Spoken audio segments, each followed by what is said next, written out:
자, 오늘은요, 요한복음 9장 1절부터 7절의 말씀을 가지고 날 때부터 맹인된 사람이라는 제목을 가지고 우리 하나님 말씀 함께 나눠보도록 하겠습니다. 자, 오늘은요, 예수님께서 길을 가실 때에 어떤 사람을 보셨다고요? 날 때부터 맹인된 사람. 이런 맹인이라는 것은 이 시각장애가 있어가지고 전혀 앞이 안 보이는 그런 장애를 말하죠. 그런데 오늘 본문에 나온 그 맹인은 어떻습니까? 날 때부터 맹인이었어요. 이 선천적 시각장애라고 하죠. 우리가 태어날 때는 눈이 멀쩡하다가 살면서 어떤 질병이나 사고로 인해서 이 시력을 잃으면 후천적 시각장애라고 하는데 이 사람은 달랐어요. 태어날 때부터 아예 앞을 전혀 보지 못한 상태, 시각장애가 있는 상태로 태어난 사람이에요. 그런데 이 사람을 향해서 예수님의 제자들은 이렇게 얘기합니다. 제자들이 물어 이르되 랍비여, 이 랍비는 선생님 이런 뜻이에요. 그러니까 예수 선생님, 이 사람이 이게 맹인으로 난 것이 태어날 때부터 이렇게 시각장애를 가지고 태어난 것이 누구의 죄로 인함입니까? 자기이니까? 그의 부모이니까? 이게 무슨 말이에요? 이 사람은 우리가 정확하게 알지 못하지만 자기 또는 부모가 하나님 앞에 엄청난 죄를 저질러서 하나님한테 저주를 받은 거야. 그러니까 태어날 때부터 저렇게 눈이 멀어서 태어났지라고 아예 단정을 지은 상태에서 예수님께 여쭤본 거예요. 자기 죄 때문에 이 저주 받았습니까? 부모님이 잘못해가지고 그 죄가 자식에게 그 저주가 넘어간 겁니까? 근데 예수님은 전혀 동의하지 않았어요. 전혀 1절 인정하지 않고 도리어 정반대의 이야기를 하십니다. 자, 요거는 한번 같이 읽어볼까요? 시작.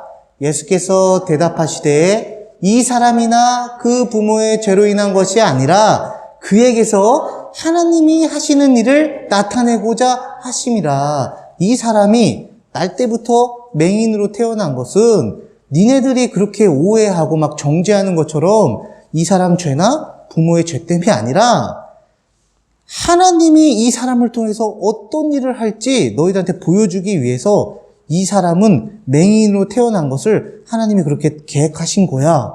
알려준 거예요. 그러니까 도리어 이 사람이 가진 그 시각장애가 하나님께 영광을 드러내는 그러한 통로로 쓰인다는 얘기예요. 그러면서 예수님은 지체 없이 이 사람을 통해서 하시는 하나님의 일을 바로 보여주세요. 어떻게 하냐? 이 말씀을 하시고 땅에 침을 뱉어가지고 이렇게 진흙을 이겨서 그의 눈에 이렇게 발라주셨어요. 그 다음에 어떻게 했냐면 이르시되 실로암 못에 가서 씻어라 라고 말씀하셨어요. 근데 요 실로암 번역하면 무슨 뜻이라고요?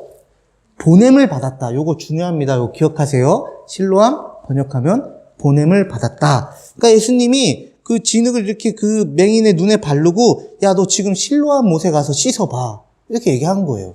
어떻게 됐냐? 순종했죠? 가서 씻었어요. 씻었는데 세상에나 날 때부터 아무것도 보지 못했던 그 맹인이 예수님이 하라는 대로 그대로 했더니 밝은 눈으로 다시 마을에 가게 됐어요. 두 눈이 떠졌다는 거야. 이러한 하나님의 일을 보여주시기 위해서 이 사람이 날 때부터 맹인되었다라고 얘기를 한 거예요. 자, 여러분, 오늘 이 본문의 내용이 과연 무엇을 의미할까요? 이거예요. 정리하자면 이래요.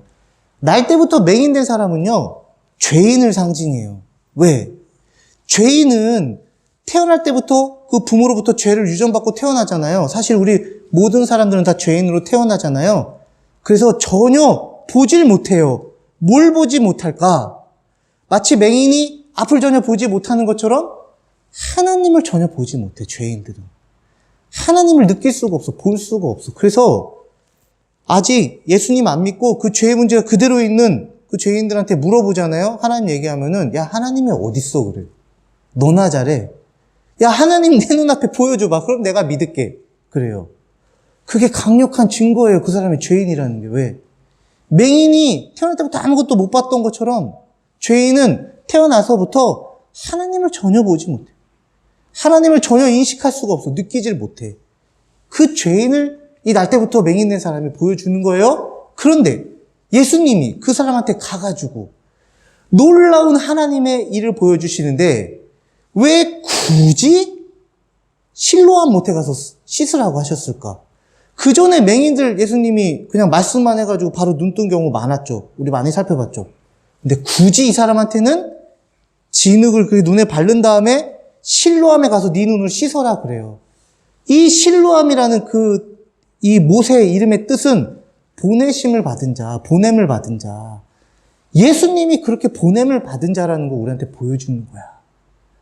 날 때부터 맹인된 너희들 죄인들을 구원해서 하나님의 자녀로 거듭나게 해서 그동안 보지 못했던, 알지 못했던, 느끼지 못했던 하나님을 깨닫고 알고 밝히 볼 수 있도록 우리에게 그 놀라운 하나님의 일을 해주시기 위해서 보내심을 받은 자가 바로 예수님이라는 거야. 그래서 예수님의 십자가와 부활의 복음을 통하여 구원을 받는 거야. 하나님 자녀. 그런 보냄을 받은 자라는 것을 오늘 이 사건을 통해서 보여준 거예요. 여러분 꼭 기억하세요. 하나님을 잘 알고 싶어요? 하나님이 누군지 알고 싶어요? 하나님을 내 두 눈으로 보고 싶어요? 그럼 예수님을 바라보세요. 왜? 예수님은 우리에게 하나님을 보여주시기 위해서 보내심을 받은 자예요. 그럼 우리 예수님은 어떻게 할까?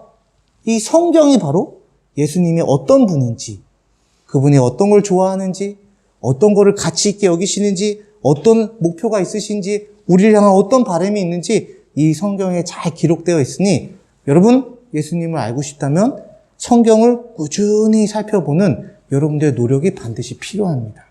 여러분들 평생에 성경을 가까이 하면서 예수님이 누구인지를 알아가면서 예수님과 함께 동행하면서 하나님을 늘 보고 하나님을 늘 느끼고 하나님의 그 도우심의 손길을 항상 의지하는 여러분들 되길 축복합니다. 그런데요, 우리 이 말씀을 통해서요, 하나님이 우리에게 정말로 너무나도 값지고 위대한 인생의 가이드라인을 하나 주세요. 야, 너희들 내가 가이드라인을 줄 테니까 요 가이드라인 잘 지키고 살잖아? 너희들 인생 아무 걱정이 없다. 요거 알려준다니까? 뭘까요? 우리 그거 한번 살펴보고 말씀 나누는 시간 마칠게요. 그거를 우리가 정확하게 분별하려면 이게 키포인트야. 이걸 우리가 확실하게 캐치를 해야 돼. 사람들이 바라보는 그 날 때부터 아무것도 못 봤던 그 맹인의 관점이랑 예수님이 바라보는 그 맹인의 관점.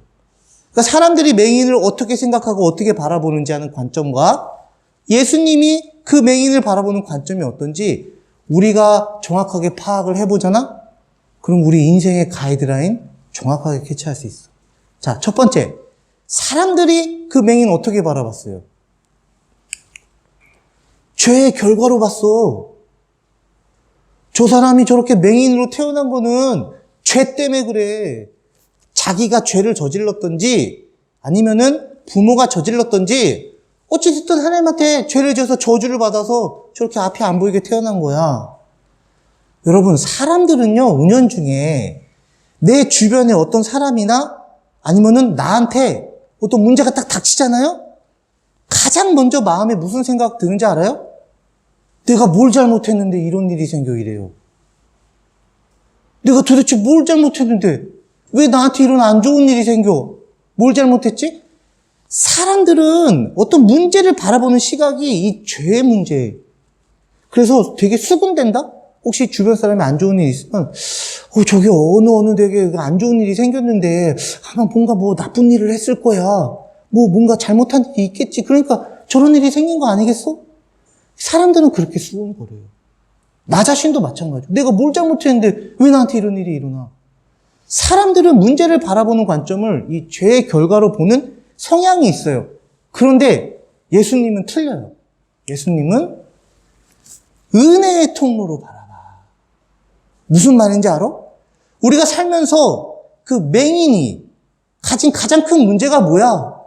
아무것도 안 보이는 게 그 사람의 가장 큰 인생의 문제 아니에요? 자기 힘으로 어떻게 극복할 수 없는 그 문제? 근데 예수님은 그거를 그 사람의 잘못의 결과로 보지 않고 내가 쟤를 어떻게 도와줘가지고 어떻게 하나님의 영광을 보여줄까? 내가 어떻게 능력을 베풀어서 저 문제 해결해서 저 사람이 하나님께 영광 돌리고 하나님의 사람으로 평생도록 찬양하고 살아가게 해줄까라고 고민하시는 은혜의 통로로 생각해. 무슨 말인지 이해했어요?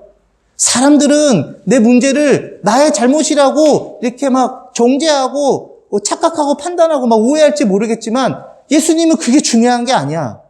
이 문제가 왜 일어났냐 그거 중요하지 않아. 잘잘못 따지는 게 중요한 게 아니라 내가 얘를 어떻게 도와줄까. 얘가 가진 그 문제를 내가 어떻게 도와줘가지고 얘의 삶에 그 문제로 인해서 내가 은혜를 베풀어 줄까.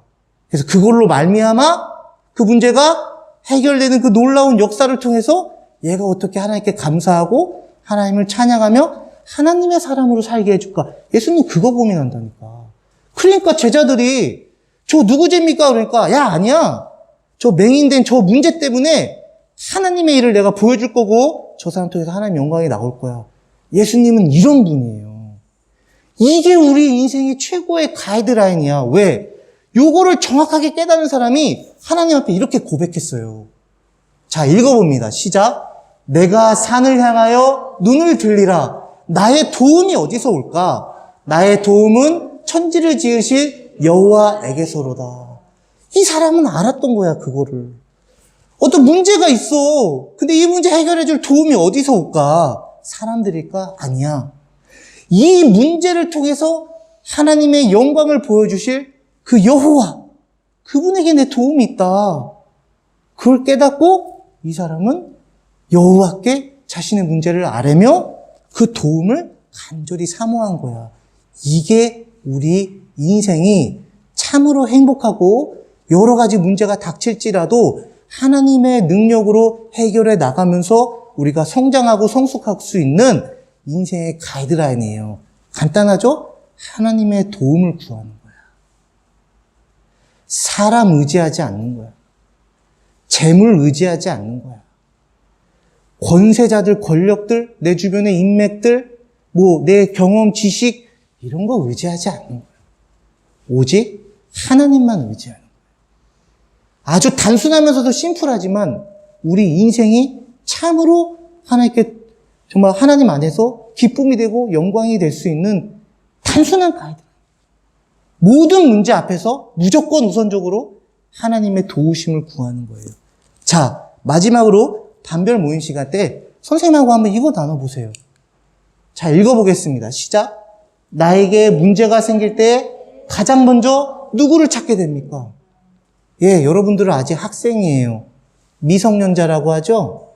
미성년자, 아직 성년이 안 됐다는 사람이에요. 그래서 여러분들은 부모님, 선생님, 주변의 여러 사람들의 보살핌과 돌봄을 받고 자라나야 돼요. 그래서 여러분들이 문제가 생길 때 즉각적으로 혼자 끙끙 앓지 말고 부모님에게 얘기하고 선생님에게 얘기하고 저에게 얘기하고 또 우리 교회 선생님들한테 얘기해서 같이 그 문제를 해결해 가야 돼요. 그런데 나는 여러분들에게 이걸 제시하고 싶습니다.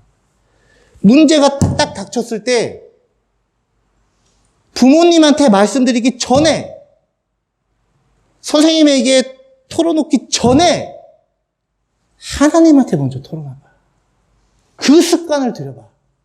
그리고 나서 하나님이 부모님을 통해서 선생님을 통해서 또 여러 가지 일들을 통해서 사람들 통해서 또 여러 가지 환경을 통해서 저를 도와주실 줄 믿습니다라고 하나님께 먼저 구한 다음에 그 다음 얘기해 보세요.